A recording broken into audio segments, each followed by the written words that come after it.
Dit is Saterdagmôre en ek eer die lewende God vir jou deelname. Dankie dat jy ingeskakel is. Ek kon nie wag vir hierdie dag, wat ek net weer eens so 'n bietjie met jou kan gesels vanuit die woord uit.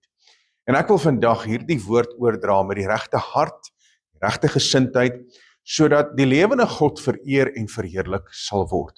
En dit wat ek vir jou bring, is net die woord. Ek bring nie vir jou iets anders te nie, ek bring nie vir jou my opinie nie, ek bring vir jou die woord, want ongelukkig in vandag se tyd is daar soveel misleiding, daar is soveel verkeerde interpretasies van God se woord, en mense hardloop met 'n ding, en hulle verwerp die woord. En dis 'n belangrike onderwerp wat ek vandag hanteer, en dit is die offerwerk van Yeshua. Daar is nou natuurlik mense wat die offerwerk van Yeshua verwerp, wat sy bloed verwerp, en as jy daai twee aspekte verwerp, het jy moeilikheid. Want jy sien, ek en jy kan nie die offerwerk van Yeshua, wat hy gedoen het op Golgotha, kan ons nie verwerp nie. Ons kan nie sy bloed verwerp en verwag dat ons nog die gawe van die ewige lewe moet hê nie. Ons kan nie verwag dat ons sy bloed verwerp en nog dink dat Jahwe gaan sy goedheid en guns aan ons kom verleen nie. Sorry, dit werk nie so nie. So ek wil vandag vir jou die woord kom bring. Niks anders nie, die woord. So kom ons gaan begin.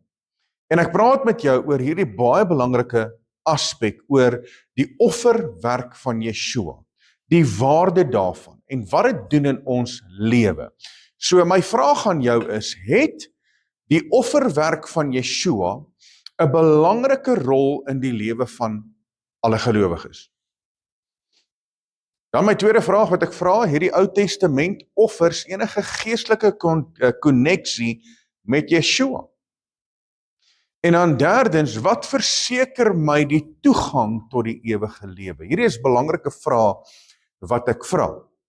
Want die offerwerk van Yeshua, ons moet so 'n bietjie anders daarna kyk, en ons moet met die regte perspektief daarna kyk, want Yeshua het sy lewe afgelê, hy het gesterf op 'n folterpaal, hy het oor die periode van Pesach het hy sy lewe afgelê, en hy het dit gedoen vir 'n spesifieke rede.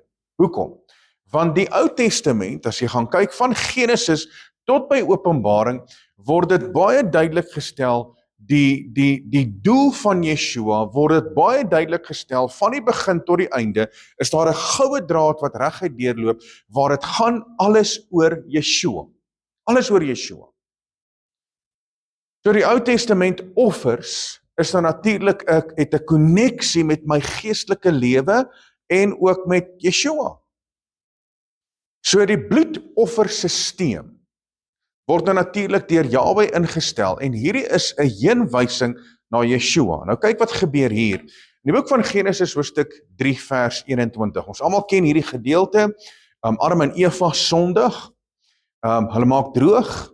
Die oomblik toe hulle droog maak, toe kom daar 'n sondeval oor die mens, en die oomblik toe daar 'n sondeval plaasvind, toe moes daar vergifnis van sonde plaasvind. Hoe gebeur dit?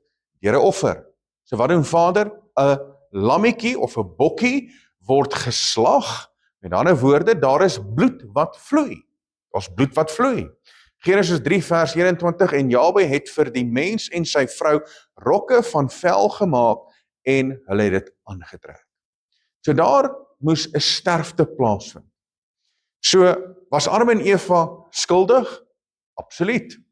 So wat het gebeur toe Adam en Eva skuldig was, hulle het verkeerd gedoen, hulle het sonde toegelaat, wat het gebeur? Het Adam en Eva onmiddellik gesterwe? Ja of nee? Nee, hulle het geestelik gesterwe. Maar eintlik, soos wat die woord kom verklaar, het hulle die dood verdien. Maar wat gebeur? Vader kyk nie na hulle en maak hulle onmiddellik dood nie. 'n Onskuldige dier sterf, en daardie onskuldige dier se bloed vloei. En hy trek hulle aan, want toe kom hulle agter, maar ewe skielik is ek nou naak, want die heerlikheid van Jahwe het van hulle ontbreek. En nou word hulle aangetrek met rokke van vel. So hulle word gecover, hulle word toegemaak. So die bloedoffersisteem word ingestel deur Jahwe van die begin af in die boek van Genesis. Nou, daar is nou natuurlik 'n koneksie tussen die offers van die Ou Testament en ons geestelike lewe en ons verhouding met Abba Vader. Daar is 'n koneksie, mense. So ek wil gou met jou praat oor die offers van die Ou Testament. Net vinnig in kort wil ek gou hierdie hanteer. Ek gaan nie al die detail vir jou gee nie in kort, want hierdie is 'n lesing weer vir 'n ander dag om alles in diepte te vat. Maar in kort gaan ek dit met jou hanteer. So daar is hoofsaaklik 5 offers in die Ou Testament. 5. Daai offers is nou natuurlik nommer 1 die brandoffer, tweedens die spysoffer, derdens die dankoffer, vierdens die sonoffer en vyftens die skuldoffer. En al hierdie offers is nou natuurlik 'n verwysing na Yeshua. En onthou dit, ek gaan net nou daarby uitkom, daar is 5 offers. Onthou daai 5, want 5 is die numeriese waarde vir genade, maar onthou die 5. So die heel eerste offer is nou natuurlik die brandoffer. So met betrekking tot die brandoffer, die hele dier word geoffer en deur die vuur verteer, en hierdie word geoffer in die oggend en teen die aand en op Shabbat en op nuwe maande en op feesdae word daar 'n brandoffer geoffer. So dis die mees gebruikste offer wat plaasgevind het in die Ou Testament. Dis die brandoffer. Nou wat beteken die brandoffer? Nou die brandoffer, dit is 'n vrywillige offer wat gebring moet word. So dit kom uit mense se harte uit. Vrywilliglik word dit gebring.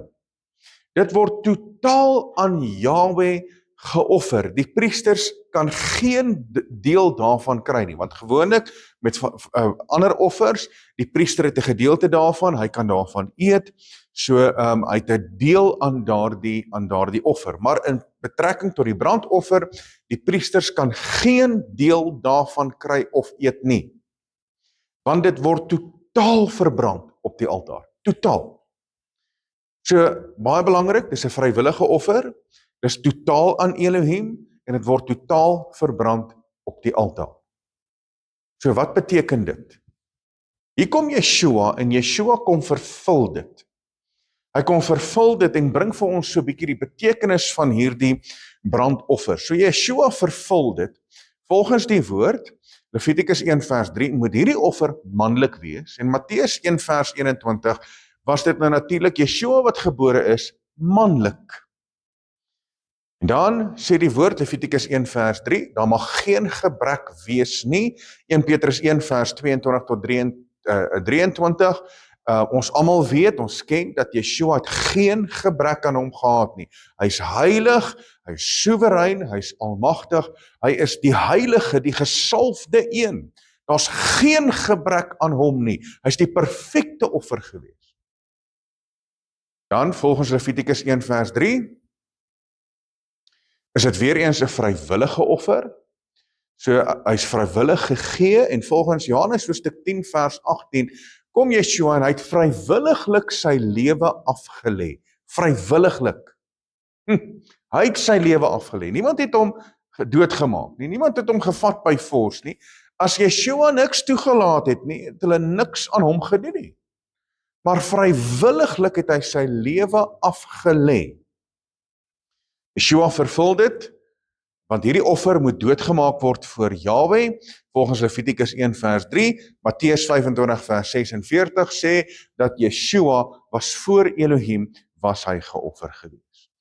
Dit moet totaal verbrand word of oorgegee word, Deuteronomium 33 vers 10, en volgens Markus 22 vers 33 word Yeshua totaal oorgegee, en hy vervul hierdie offer. Dan, volgens Levitikus 1 vers 5, moet die bloed op die altaar gegooi word. En 1 Petrus 1 vers 2 praat spesifiek oor die bloed van Yeshua, want hy het elke druppel bloed is vir my en jou gestort, wat Yeshua uit sy liggaam uitgestort het. So dit kom, en Yeshua kom vervul dit absoluut, die brandoffer. Nou kom die spysoffer, en die spysoffer is nou natuurlik 'n geskenk, is 'n gift, is 'n geskenk aan Elohim. Dit bestaan uit fynmeel, graan, ongesuurde brode, olie en sout. Dis die spysoffer. Luister mooi, hy bestaan uit fynmeel, graan, ongesuurde brode, olie en sout. So dit is weer eens 'n vrywillige offer as lofprysing vir Elohim se guns, se liefde en se goedheid. Want jy sien, eers gee jy jouself op die brandofferaltaar en daarna sal jou offer aanneemlik wees. So met betrekking tot die spysoffer, daar mag geen suurdeeg teenwoordig wees nie. Geen suurdeeg nie. Hoekom? Want dit verteenwoordig sonde. Spysoffer moet gebring word van die eersteling. So dis die eersteling van die graan. Dis die eersteling van die fynmeel, van die ongesuurde brode, die olie, die sout. Dis die eersteling wat gebring word. En dan lig jy dit op voor Jahwe en jy bring dit as 'n beweegoffer voor Jahwe se teenwoordigheid. En hierdie is dan natuurlik, die spysoffer is die taf, dis die waarheid en dit veroorsaak 'n covenant in ons lewe. Net soos die olie, net soos die sout. Sout is 'n ewige verbond. Die soutverbond is 'n ewige verbond. So dit bring 'n covenant, dit bring 'n verbond in ons lewe. Yeshua kom vervul, want jy sien, Yeshua het geen sonde in hom gehad nie. Daar was geen suurdeeg nie. Hy is in die graf in sonder enige sonde. Volgens Johannes hoofstuk 6 vers 48, hy is die brood van die lewe. Hy is die brood van die lewe. In ander woorde, hy is die lewende brood wat ek en jy kan geniet. En daar is geen sonde in hom nie. Dis die ongesuurde brood. Hy is verbrysel soos die meel wat fyn gemaak moet word. Want hierdie offer moet jy fynmeel bring. Fynmeel. So net so is Yeshua gebrysel. Hy's verbrysel soos wat jy die meel fyn maak. Want daai koring moet gebreek word. Hy moet gemaal word. Hy moet fyn kom. En daarom sê Jesaja 53 vers 10, maar dit het Jahwe behaag om hom te verbrysel. Die olie is dan natuurlik die olie van Heilige Gees wat op hom was en ook al die attribute van die Gees wat hy gehad het, volgens Jesaja hoofstuk 11 vers 2. En die maak van die ongesuurde brode verteenwoordig Yeshua se lyding. Is dit nie amazing nie? Yeshua kom vervul dit, mense. Die koring verteenwoordig Yeshua, wat as die koring korrel in die grond val en sterf, om dan te kan lewe en vrug bring, volgens Johannes hoofstuk 12, vers 24 tot 25. Want jy sien, die koringkorrel moet eers in die grond val en sterwe, daarna kan dit begin vrug dra. En dis presies wat gebeur het met Yeshua. Hy het gesterwe, hy het in die grond ingegaan, en hy het weer opgestaan, en nou is daar vrug vanweë die oes wat ingesamel word van Yeshua se offerwerk. Halleluja! So Yeshua kom vervul dit. Derde een is die dankoffer. Dankoffer, die een wat die offer bring en die priester en Jahwe is almal hier betrokke. Onthou die eerste ene, niemand was betrokke gewees by die brandoffer. Niemand nie. Dit word totaal aan Vader Jahwe gegee. So die een wat die offer bring en die priester en Jahwe is almal hier betrokke. So die vet word gebring, die vet is vir Jahwe, en dan ander gedeeltes vir die priester en ander weer vir die een wat die offer bring om geëet te word. So hier het die priester en die een wat die offer bring het deel van hierdie offer en Jahwe het deel daarvan. Want daar is 'n gedeelte wat gebring word vir Jahwe. So die offer praat van verhouding, fellowship en vrede. Verhouding, fellowship en vrede, want hier is 3 partye. Want is die priester, dis die mens wat die offer bring en dis Jahwe. Met ander woorde, dit praat van verhouding. Daar moet 'n konneksie wees, 'n verhouding, fellowship en vrede. En met hierdie offer, dankoffer, mag geen voëls geoffer word nie. Want die bedoeling was om 'n fees te hê. En die voedsel is vir die priester. Die voedsel vir die priester is dan natuurlik die bors. Die bors, so die priester kan kry van die bors. En dit is sy liefde. Onthou jy Johannes wat op die bors van Yeshua gelê het? En Johannes was die geliefde apostel. En dan die skouer word ook gegee. En die skouer is sy krag. Skouer verteenwoordig sy krag. So die voedsel vir die priester is sy bors, dis liefde en krag wat die priester ontvang. Nou net so terloops, ek en jy is konings en priesters. En wanneer ons deel het aan die offer van Yeshua, dan kom sy liefde en sy krag in ons lewe. Halleluja! So deur hierdie offer kan ons die teenwoordigheid van Elohim ervaar en geniet. Want deur Yeshua het ons nou toegang na die teenwoordigheid van Jahwe en ons het vrede met Elohim deur sy bloed. Hierdie is belangrik mense, ons het vrede met Jahwe deur die bloed van Yeshua. Want die dankoffer kom uit die persoon se hart as 'n vrywillige offer vanweë Elohim se liefde, sy goedheid en sy voorsiening. Halleluja, want alles wat ons doen, alles wat ons gee, wanneer ons 'n saad saai in die koninkryk van Elohim, kom dit uit jou hart uit. Halleluja. Ek het nog nooit enige iemand gevra vir 'n saad nie. Mense doen dit vrywilliglik. En ek eer Abba Vader daarvoor. Jesus, ek eer hom vir elke R100, ek eer hom vir elke R50, ek eer hom vir elke R1000. En weet jy, dit maak my meer opgewonde wanneer ek 'n boodskap kry van 'n saad wat gesaai word op R100, as wat iemand R10,000 in ons rekening inbetaal. Dit maak my meer opgewonde, want ek weet dit kom uit die hart uit. Halleluja, nie dat die groot geld ook uit die hart uitkom nie, maar dit maak my opgewonde. Halleluja. Yeshua kom vervul hierdie. Hy kom vervul dit. En hy het deel aan al 3 aspekte. Hy vervul dit.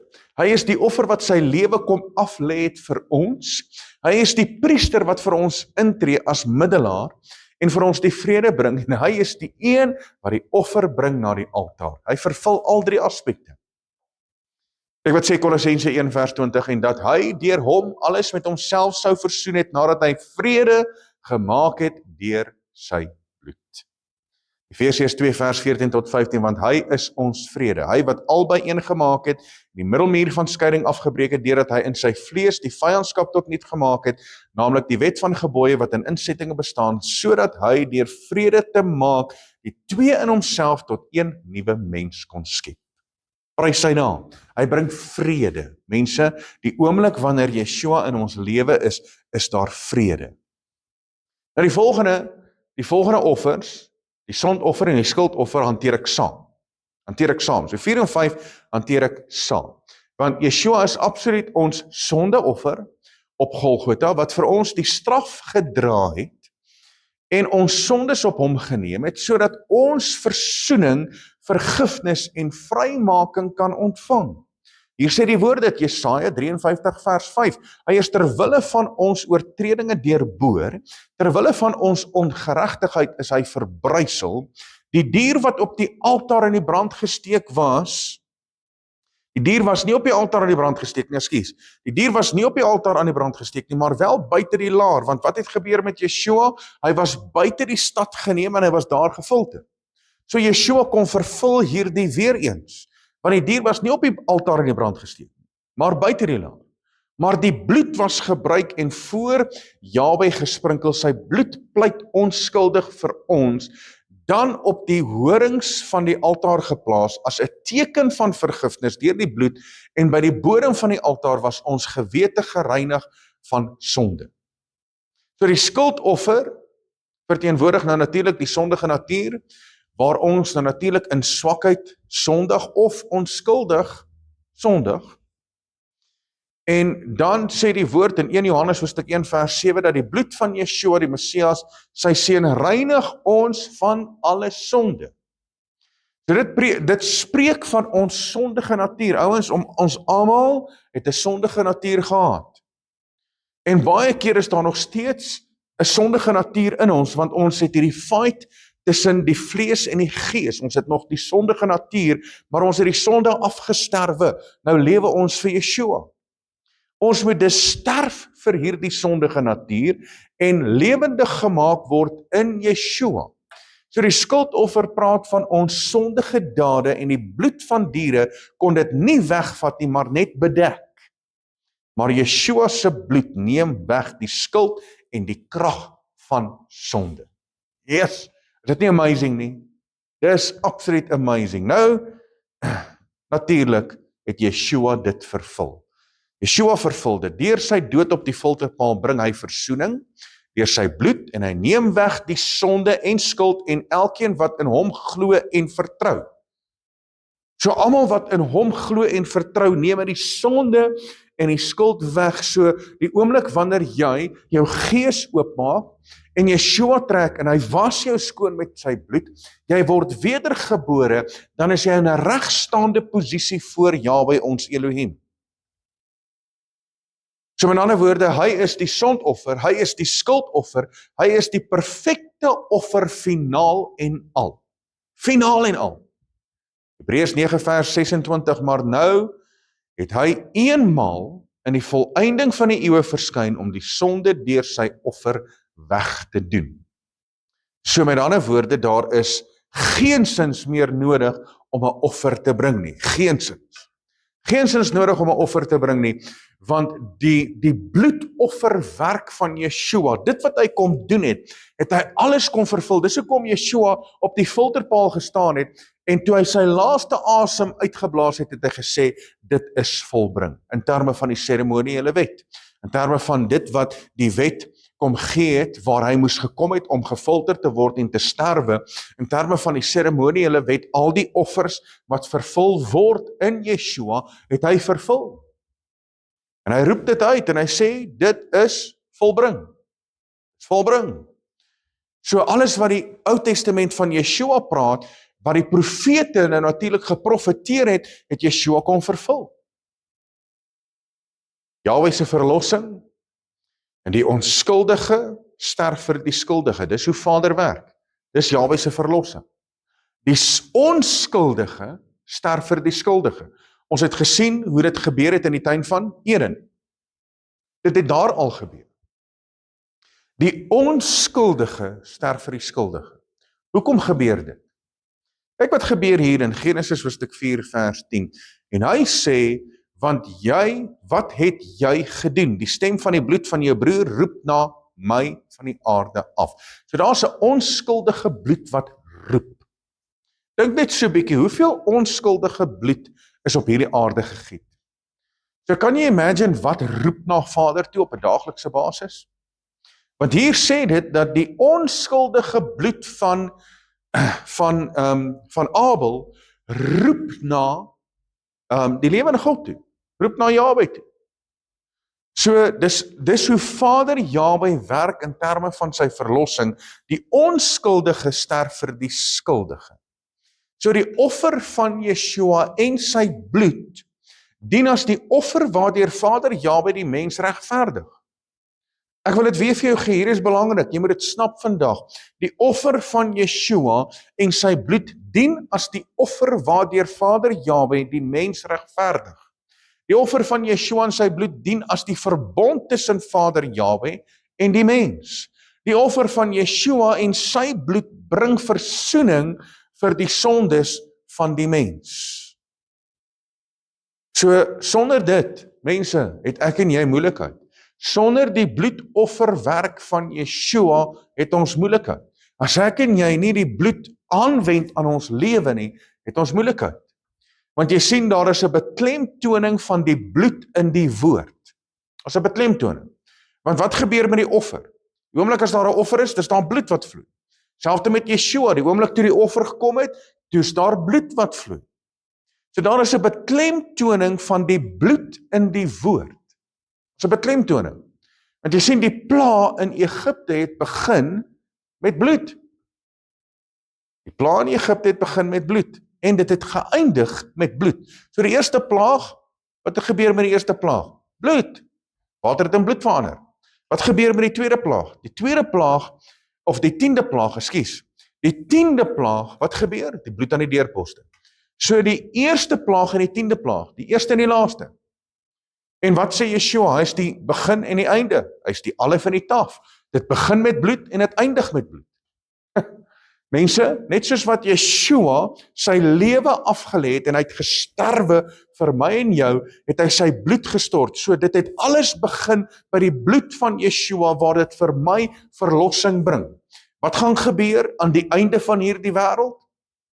Wanneer Yeshua sy verskyning gaan maak, Hy gaan kom, hy gaan terugkom op die wolke soos wat die woord sê, en almal gaan hom sien, elke oog sal hom sien, elke tong sal bely, maar nou sê die woord dat hy gaan terugkom, en daar gaan op sy heup gaan geskrywe word, konings van alle konings, of die woord van Jahwe, hy is die woord, dit gaan op sy heup geskryf word, en dan kom hy met 'n kleed wat in bloed gedoop is. Halleluja! So Yeshua se bediening gaan oor bloed, en wanneer hy terugkom, wat gebeur dan? Aan die einde, daar's weer eens bloed. So mense, daar is 'n beklemtoning van die bloed in die woord. So Jahwe se gebooie, sy insettinge en verordeninge word bevestig deur bloed. Kyk wat gebeur hier. Eksodus hoofstuk 24 vers 6 tot 8. En Moses het die helfte van die bloed geneem en dit in komme gegooi en die helfte van die bloed teen die altaar uitgegooi en hy het die boek van die verbond geneem en dit voor die ore van die volk gelees en hulle het gesê alles wat Jahwe gespreek het sal ons doen en daarna luister toe neem Moses die bloed en hy gooi dit uit op die volk en sê dit is die bloed van die verbond wat Jahwe met julle gesluit het op grond van al hierdie woorde. In ander woorde, wat gebeur met die volk? Die volk word oordek met die bloed van die offer. Hulle ontvang die wet, die instruksies, die verordeninge van Jahwe. Hulle word oordek met die bloed, want jy sien, dit gaan alles te paard met die verbond wat Jahwe met hulle maak. Gaan alles oor 'n verbond, mense. Nou kom Yeshua en Yeshua het sy lewe afgelê. Nou is ons as mense in hierdie lewe, ons lewe buite die wil van Jahwe, ons verbreek sy wet, ons lewe wetteloos, ons is onbekeerd van hart, ons is totaal verlore, want ons is 'n sondige mens, en volgens die woord in Efesiërs hoofstuk 2 vers 1, is ons dood in ons sonde en ons misdade.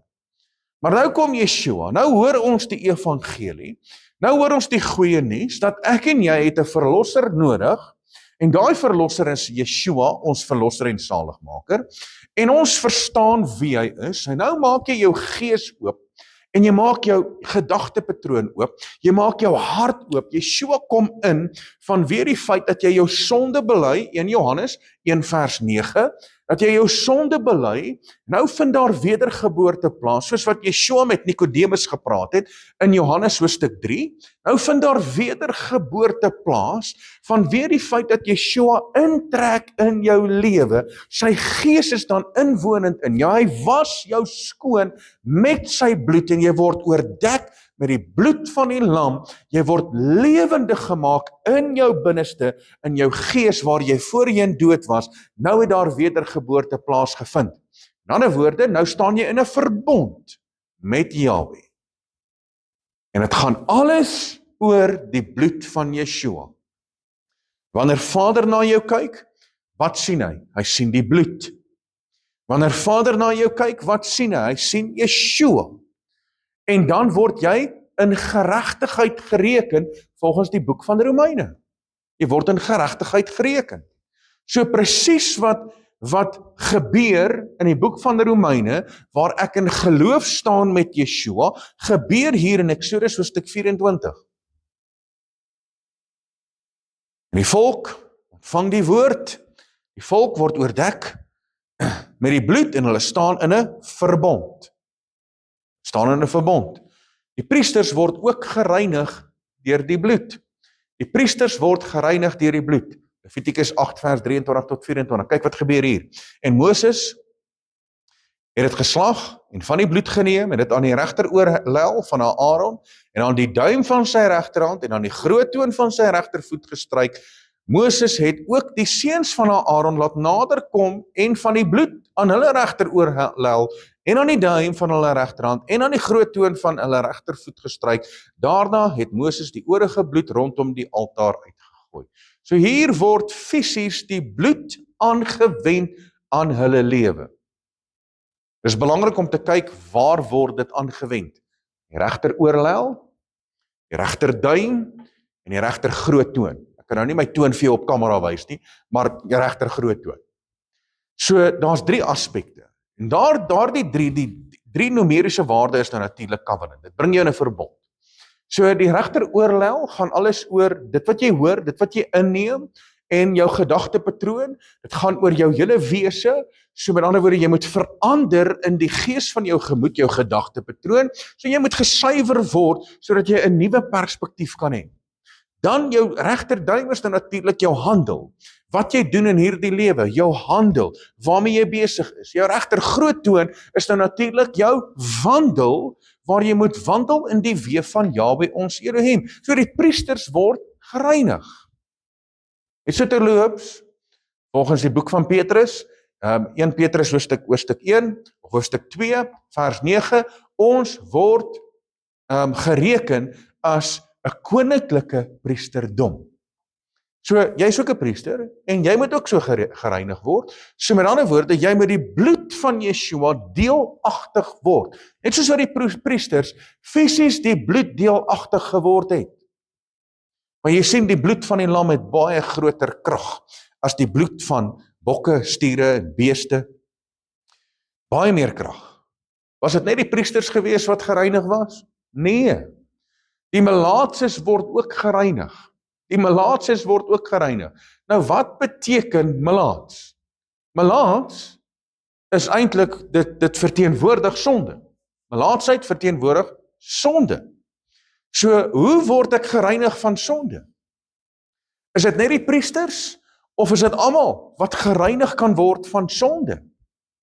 Hier sê Levitikus 14 vers 14, en die priester moet van die bloed van die skuldoffer neem, en die priester moet dit stryk aan die regteroorlel van hom wat gereinig word, en aan die duim van sy regterhand, en aan die groottoon van sy regtervoet. Wag so 'n bietjie, wag. So hier's iemand wat melaatsheid het.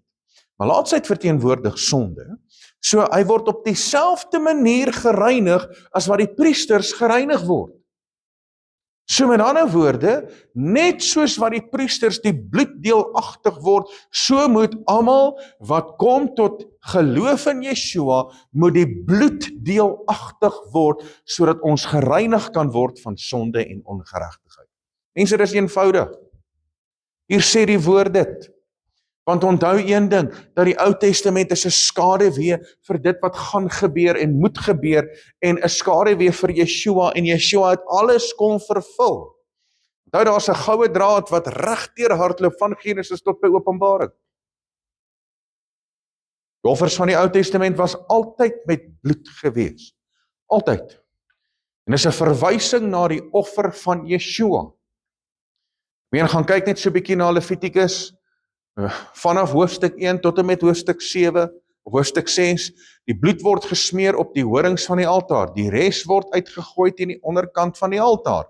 Dis presies wat met Yeshua gebeur het.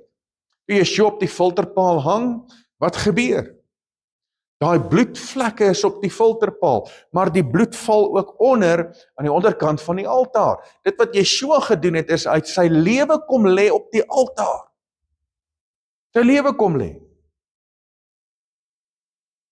Levitikus 17 vers 11 tot 14. Want die siel van die vlees is in die bloed.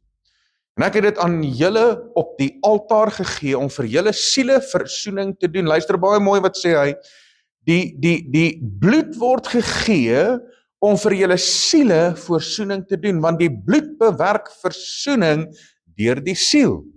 Daarom het ek aan die kinders van Israel gesê, niemand van julle mag bloed eet nie. Ook die vreemdeling wat onder julle vertoef mag geen bloed eet nie. En elkeen wat die kinders van Israel en uit die vreemdelinge wat onder hulle vertoef, wat 'n stuk wild of voël vang, wat geëet word, hy moet die bloed daarvan laat uitloop en dit op die grond toemaak, want die siel van alle vlees aangaan, sy bloed is met sy siel verbind. Daarom het ek aan die kinders van Israel gesê, julle mag die bloed van enige vlees nie eet nie, want die siel van alle vlees is in sy bloed. Elkeen wat dit eet, moet uitgeroei word. So hier kom die woord, en hy praat spesifiek oor die feit, dat die bloed dien as versoening. So die bloed van die diere, dien as versoening. Hy sê dit 2 keer. Daar word versoening bewerk deur die siel. So daar is 'n koneksie, mense. So die Ou Testament offers, die offers wat gebring is 'n verwysing na Yeshua wat vir ons versoening doen. So wanneer ek sy bloed deelagtig word en ek wend dit aan in my lewe, kom daar versoening in my lewe. Ek word versoen. Die sonde word weggeneem. En ek staan in 'n verbond en in 'n koneksie met Yeshua, ons verlosser en saligmaker. Yeshua beklemtoon die belangrikheid van sy eie bloed. Kyk nou hier, hy beklemtoon die belangrikheid van sy eie bloed. Mense, ons moet dit reg verstaan. Ons moet dit reg verstaan. Johannes hoofstuk 6 vers 53 tot 56. En Yeshua sê vir hulle: Voorwaar, ek sê vir julle, as julle nie die vlees van die seun van die mens eet en sy bloed drink nie, het julle geen lewe in julleself nie. Hy wat my vlees eet en my bloed drink, het die ewige lewe. Luister baie mooi. Hoe ontvang ek die ewige lewe? Hoe ontvang ek die ewige lewe? Presies so. Nou hierdie praat nie van kannibalisme nie, mense. Praat nie van kannibalisme nie. Want kan ek vandag fisies die vlees eet van Yeshua en die bloed drink van Yeshua? Kan ek dit fisies doen? Nee. Hoekom nie? Want Yeshua is nie fisies by ons nie. Ek kan nie fisies hom vat en hom byt en sy vlees afruk en sy bloed drink nie. Ek kan dit nie fisies doen nie. So wat het Yeshua hier kom uitbeeld? Hy kom uitbeeld dit wat in die Ou Testament gebeur het, waar die bloed van die lam aangewend was aan die lewe, so word Yeshua se bloed aangewend aan ons gees. Word aangewend aan ons geestelike lewe. So met ander woorde, ek moet deel hê aan hom. Ek maak daai koneksie. Dis presies wat gebeur met wedergeboorte. Maak my gees oop, hy trek in deur sy gees, hy was my skoon met sy bloed aan die binnekant van die mens, aan die binnekant. So daai koneksie is daar. En wanneer ek dan sy bloed deelagtig is en sy liggaam deelagtig is, dan het ek die ewige lewe. Dis wat Yeshua sê. En ek sal hom opwek in die laaste dag. Want my vlees is waarlik spys en my bloed is waarlik drank. Wie my vlees eet en my bloed drink, bly in my en ek in hom. Vat jy gou na Johannes hoofstuk 15. Johannes hoofstuk 15 sê baie uitdruklik, hy sê, as jy in my bly en my woord in jou, dan sal jy veel vrug dra. Sal jy veel vrug dra. So met ander woorde, ons moet in Yeshua wees. Hoe is ons in Yeshua? Deur wedergeboorte. As ek in Yeshua is, dan bly ek in hom. En wanneer ek sy woord in my het, dan is ek in hom, en dan kan ek begin vrug dra, en dan het ek die gawe van die ewige lewe. So, die wat my vlees eet en my bloed drink, bly in my en ek ken hom. Hier is belangrik, ek ken hom. In ander woorde, as jy wegstoot die bloed van Yeshua, as jy sy offerwerk wegstoot, wat gebeur dan? Is jy dan in Yeshua? Nee. Ken hy jou? Nee. Hier sê die woord dit. Woord is baie uitdruklik. Soos die lewende Vader my gestuur het, en ek deur my Vader lewe, so sal hy wat my eet en ook deur my lewe. Dis die brood wat uit die hemel neergedaal het, net soos julle vaders die manna geëet het en gesterwe het nie. Wie hierdie brood eet, sal tot in alle ewigheid lewe. Halleluja, weet jy wat? Ek geniet die brood van die ewige lewe op 'n daaglikse basis. Ek is in Yeshua, ek geniet sy teenwoordigheid. En ek bly in hom. En hy ken my. Hoekom? Want ek het sy bloed deelagtig geword. Mense, luister nou baie mooi. Jy kan dit nooit van my af wegvat nie. Nooit. Ek kan vir jou presies sê, dag, tyd en datum, waar ek tot bekering gekom het, waar ek 'n ontmoeting met Yeshua gehad het. Ek was 'n sondaar, ek was verlore, ek was vasgevang gewees in hierdie wêreld. Ek kon niks van myself doen nie, want ek was vasgevang gewees in sonde en ongeregtigheid. Ek was gebind deur die duiwel. En ek kon niks aan myself doen nie, totdat Yeshua my persoonlik kom ontmoet het, en ek het ervaar hoe sy bloed my skoon gewas het, van binne af buite toe ek opstaan van die grond af. En ek het nie 'n sondaarsgebedjie opgesê nie. Ek was nie by 'n kerk 'n uitnodiging gewees waar iemand my nou uitgenooi het, staan nou hierso, okay, sê nou hierdie gebedjie agter my. Ek het nie dit gehad nie. Die krag van Jahwe ons Elohim het oor my gekom, sy gees, en ek het met Yeshua ontmoet en hy het my skoon gewas met sy bloed. En toe ek opstaan van die grond af, dis ek 'n ander mens. Halleluja. Ek is wedergebore. En niemand kan dit van my af wegvat nie. Ek weet wat sy gees is, wat sy teenwoordigheid is. Ek weet die krag in sy bloed. Ek ken dit, ek verstaan dit. En daarom is die woord vir my so duidelik. Jy kan nie sy bloed een kant toe stoot nie. Jy kan nie sy offerwerk een kant toe stoot en verwag dat Vader moet nog steeds genadig oor jou wees nie. Sorry. Ek is baie jammer. Hier's die woord en is baie duidelik. Hy is die brood van die ewige lewe. En ek ken daardie brood. En ek ken sy bloed en ek ken die krag in sy offerwerk. Ek ken die krag in sy bloed. Halleluja. So wat was die rede dat Yeshua moes sterwe? Wat is die rede? Matteus hoofstuk 26 vers 28. Want dit is my bloed. Die bloed van die Nuwe Testament wat vir baie uitgestort word tot vergifnis van sonde. Hier sê die woord dit. Vergifnis van sonde. In ander woorde, vergifnis van sonde kan nie plaasvind sonder die bloed van Yeshua nie. So as jy Yeshua se bloed verwerp, en jy verwerp die offerwerk van Yeshua, weet jy wat? Dan is jy nog in sonde en ongeregtigheid. Wanneer Vader Jahwe na jou kyk, het hy geen behaag in jou nie, want jy's nog in sonde en ongeregtigheid. Jy kan maar probeer om die gebooie te onderhou, jy kan maar probeer om Shabbat te onderhou, jy kan maar probeer om al hierdie goed te doen. Ek raai jou aan, stop dit maar eerder. Stop dit maar eerder. As jy nie in Yeshua is nie, sorry, dan kan jy dit nie doen nie. Dan kan jy dit nie doen nie, want dan is daar nie vergifnis van sonde nie. En ek sien dit. Ek sien dit, want daar's mense wat Yeshua verwerp, daar's mense wat die bloed verwerp, daar is mense wat die offerwerk van Yeshua verwerp, maar hulle onderhou die Shabbat. Hulle onderhou die Shabbat. En hulle praat van die feeste, en hulle praat van Jahwe, maar weet jy wat gebeur? Die oomblik wanneer die geleentheid daar is, dan vloei die drank. En ek sien dat hulle trek daai koeltjie so rooi warm, hy gloei, ek meen 'n sniper gaan jou kan uithaal op 'n myl in die nag. Want hulle trek daai ding. So met ander woorde, daar het nie wedergeboorte plaasgevind. Ouens, dis die realiteit op die tafel. Dis die feite op die tafel. Ek gee vir die feite. En die feite is, jy kan nie vergifnis ontvang sonder die bloed van Yeshua nie. Kan nie. Dis die feit op die tafel.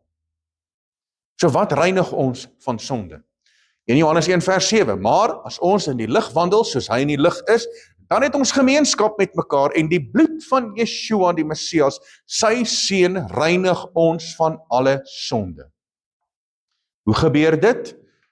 In Johannes 1 vers 9, dit gebeur met wedergeboorte, as ons sonde bely, hy is getrou en regverdig, om ons die sonde te vergewe en ons van alle ongeregtigheid te reinig. Hier sê die woord dit.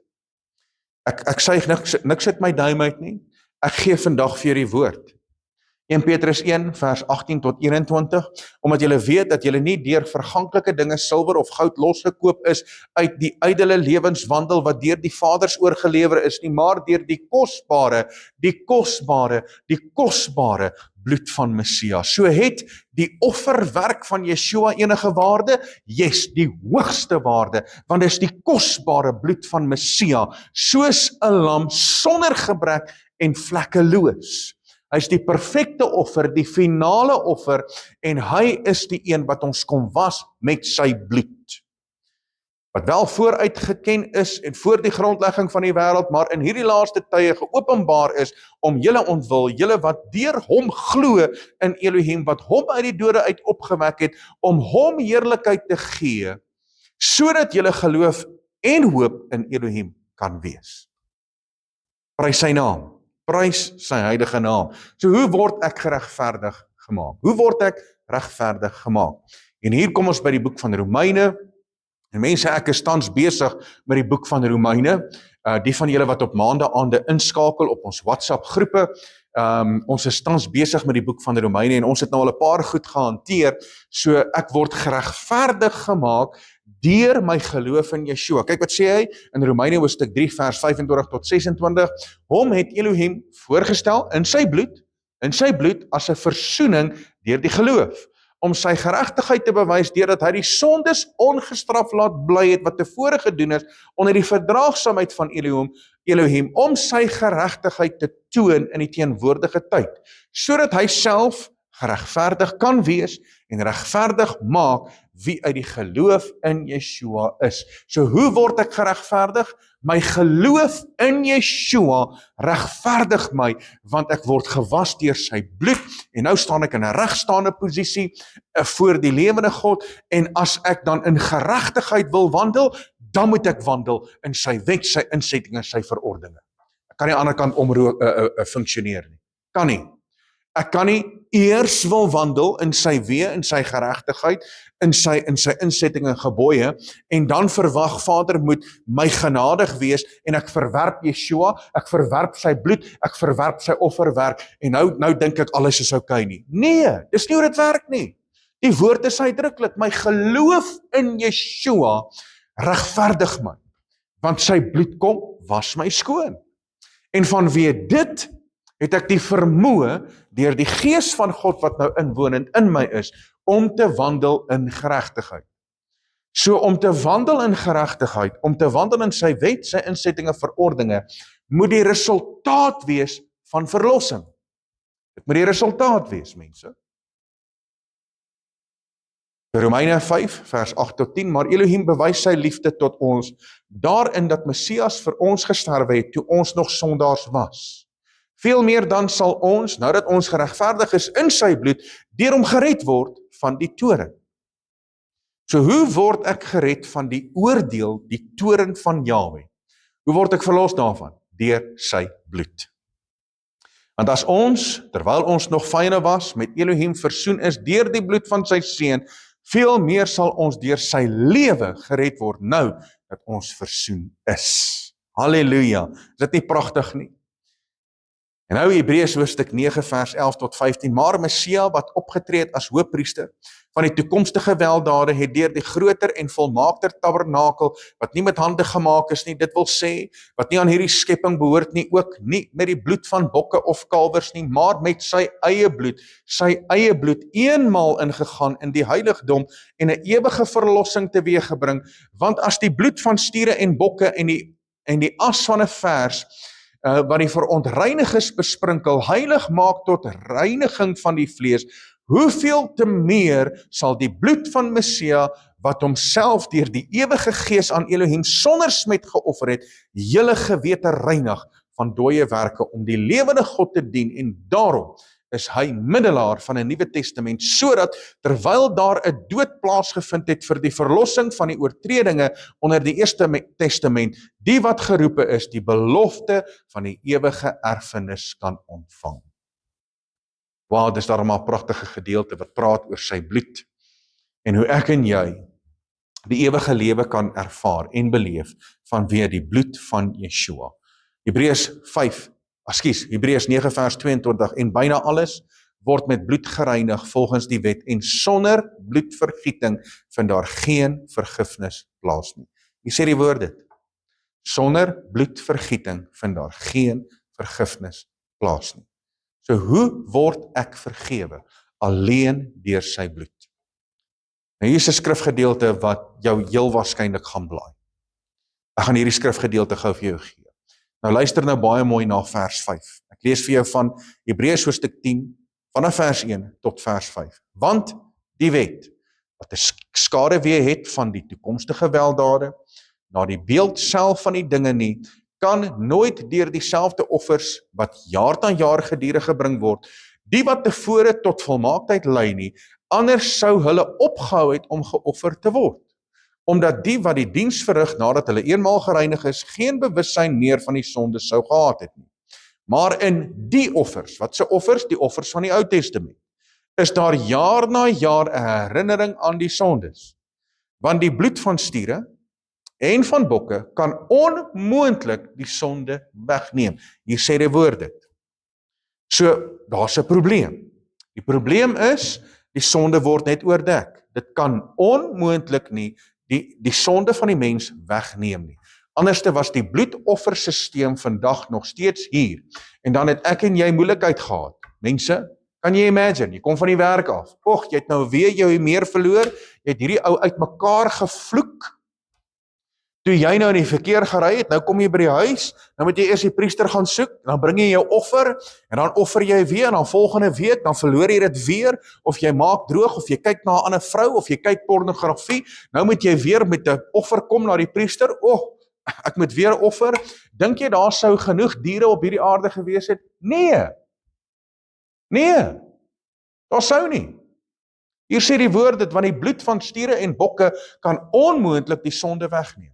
Nou kyk nou wat sê vers 5. Daarom sê hy. Wie sê die hy? Dis in hoofletters. Dis Jahwe. As hy in die wêreld inkom, wie's dit? Yeshua. Weer eens met 'n hoofletter. Slagoffer en spysoffer wou u nie hê nie. Maar u het vir my 'n liggaam berei. Wat gebeur hier? Nou luister baie mooi. Daarom sê hy, Jahwe, as hy in die wêreld inkom, Yeshua, slagoffer en spysoffer wou u nie hê nie, Jahwe, maar u, Jahwe, het vir my, Yeshua, 'n liggaam berei. So wie het vir homself 'n liggaam voorberei? Jahwe het vir homself 'n liggaam voorberei, sodat hy die sondes van hierdie wêreld kan vergewe en verlos deur die offerwerk van Yeshua op Golgotha. Dis wat hierdie plaasgevind het, mense.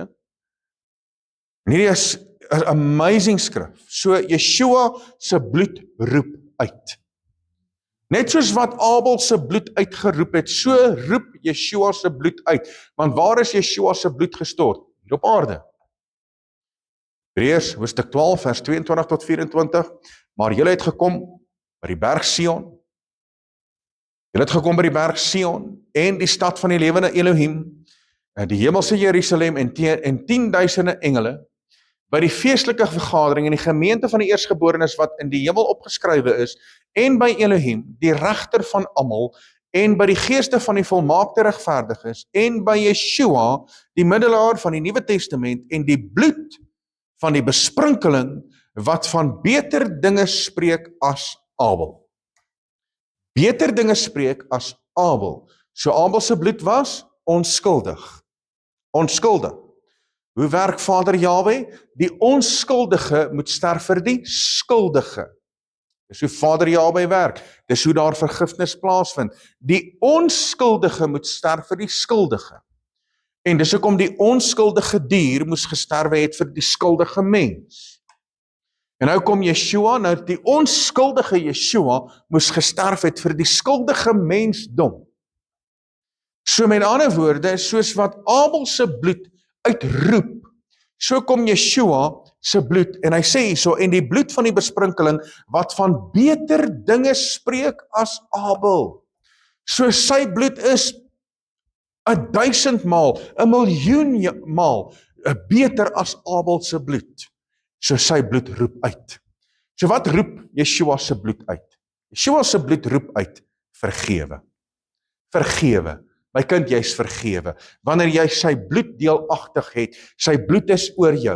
Wanneer Vader na jou kyk, dan roep die bloed van Yeshua, hy's vergewe, hy's verlos, hy's vrygemaak, hy's vergewe. Die onskuldige bloed van Yeshua maak die skuldige, maak dit skoon en rein, en die bloed roep uit aangaande jou. Halleluja. Halleluja. Hoeveel offers was daar? Ek het in die begin vir jou gesê, daar's 5 offers. Daar's 5 offers, saaklik is daar 5 offers, en daai 5 offers, die numeriese waarde daarvan is genade. Yeshua het alles kom vervul, sodat sy genade oor die mensdom kan wees, en Vader het nou natuurlik oor die jare, van die begin tot die einde, het hy 5 verbonde gemaak met die mens.